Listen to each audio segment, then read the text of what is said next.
यकुम मुहर्रमुल हराम बरोज़ एतबार 1444 हिजरी में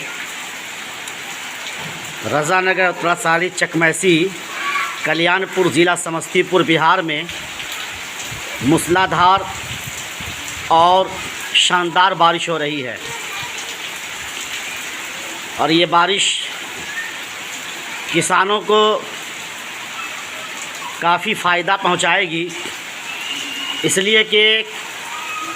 किसान हजरात धान की जो खेती किए हुए हैं उसमें उन लोगों को पानी की सख्त ज़रूरत थी। अल्लाह ताला हर एक ज़रूरतमंद की ज़रूरत पूरी करता है, तो हमारे किसान भाइयों की भी ज़रूरत पूरी फरमा रहा है।